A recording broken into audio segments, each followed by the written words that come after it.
Okay, तो आज का टॉपिक है फ्री ऑसिलेशन या फ्री वाइब्रेशन, या दूसरा टॉपिक है फोर्स्ड ऑसिलेशन या फोर्स्ड वाइब्रेशन। ये दो टॉपिक है। फ्री ऑसिलेशन क्या है?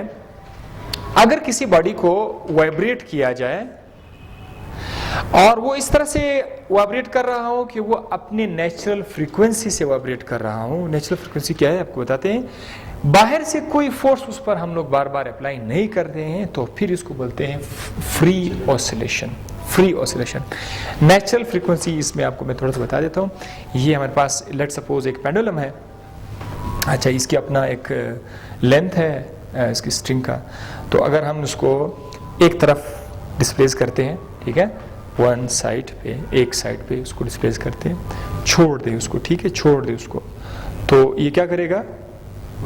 ये वाइब्रेट करेगा, right? It will start vibrate, खुद से वाइब्रेट करेगा। हम इसके ऊपर कोई फोर्स नहीं लगाएंगे, ठीक है। तो इसको बोलते हैं ये वाइब्रेट तो कर रहा है अपनी नेचुरल फ्रीक्वेंसी के साथ या नेचुरल पीरियड के साथ। फ्रीक्वेंसी का मतलब क्या है कि एक सेकेंड में ये कितने वाइब्रेशन मुकम्मल करते हैं, तो इसकी अपनी फ्रीक्वेंसी है, नेचुरल फ्रीक्वेंसी है।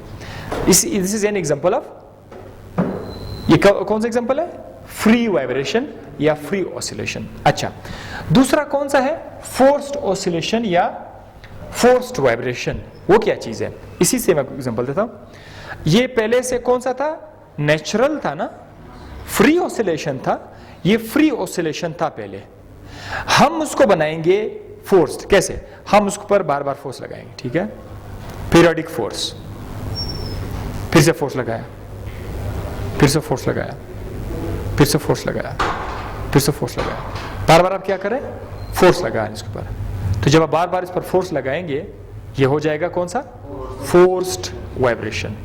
हमारे आज के टॉपिक में हम फोर्स्ड वाइब्रेशन को ही आगे जाके डिस्कस करेंगे, ठीक है।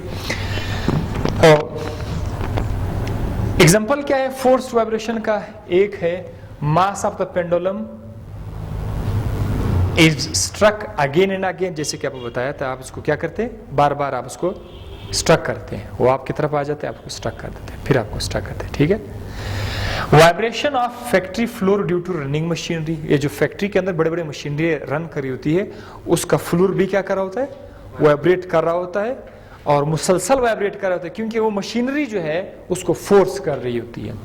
तीसरा है ऑल स्ट्रिंग इंस्ट्रूमेंट। जितने भी ये म्यूजिक वाले इंस्ट्रूमेंट्स होते हैं जिस पर धागे होते हैं, आप उसको बजाते हैं, वो भी कौन सा एग्जांपल है? फोर्स्ड वाइब्रेशन का है, ठीक है। एक रबर आप लोग ले लें और उसको मुसलसल ही आप उस पर फोर्स लगाते जाइए, ठीक है, तो ये कौन सा वाइब्रेशन है? Force vibration. उसकी आवाज तो होती है, आप थोड़ा थोड़ा सा उसको वाइब्रेट करते हैं, आवाज हो, फिर जैसे आप उसको तेज करते हैं, आप फोर्स को भी तेज करते हैं, तो आवाज भी तेज हो जाती है, फोर्स्ड वाइब्रेशन। अब जो नेक्स्ट टॉपिक इसके साथ है वो है रेजोनेंस, और रेजोनेंस समझाने के लिए हम आपको दूसरी वीडियो में लेके जाते हैं। प्लीज कैमरा स्टॉप कर लीजिए।